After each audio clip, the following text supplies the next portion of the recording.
Greed, it is said, poisons the soul. But corporate greed poisons our planet, our personal health, our livelihood.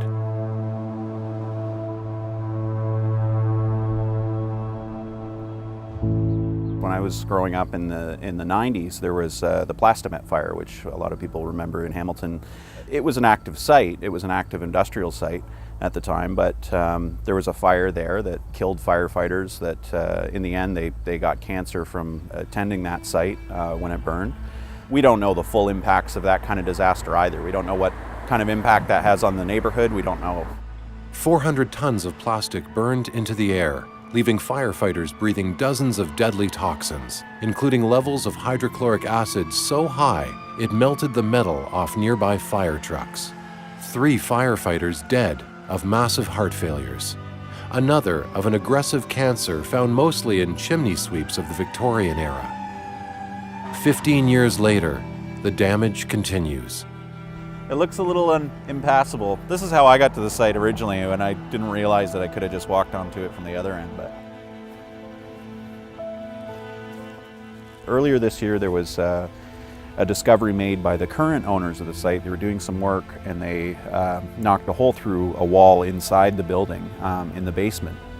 And it's only a hole sort of like that big, but they were able to tell that there were barrels that had been walled in, that the owner had at some point buried about 300 more barrels inside behind a wall that the current owners didn't know about, they claim.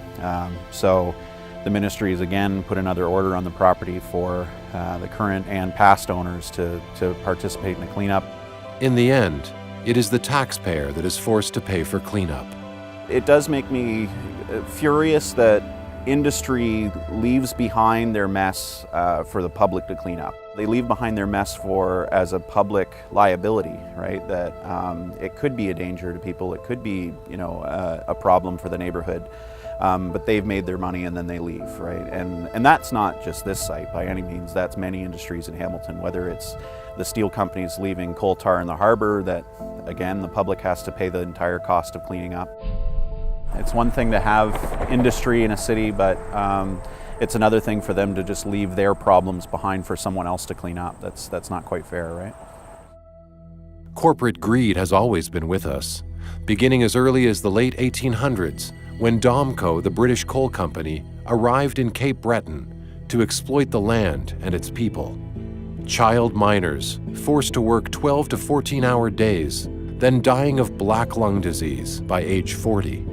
Hardly any of the immense wealth created by the mines went to the workers, but instead went to a small handful of individuals who owned the coal companies. When the coal companies left 100 years later, they left behind this legacy: the Sydney tar ponds, a poisonous site said to be 20 times more toxic than New York's Love Canal, leaving the area with the highest rates of lung, breast, and stomach cancer in the province.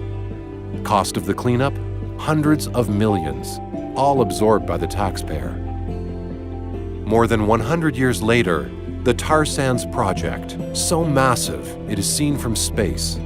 It is the dirtiest, most climate-destructive form of oil in the world, and one that invades the homes and lands of native communities. Polluted waterways that have caused bizarre mutations and death in fish and animal life. Higher rates of cancer in people living near the oil sands. Cruel invasion of indigenous lands, affecting customs and ways of life. Industry came and offered us trinkets, like when the treaty was signed. But instead of beads now, they give us mugs. But what good is a mug if you can't drink the water? Oil barons of today continue their greed, as did the coal barons of the late 1800s. They continue to win on court sanctions that would restrict the devastation caused by the extraction of oil. But Canadians like Matt Jelly have seen enough. They're tired of the constant greed.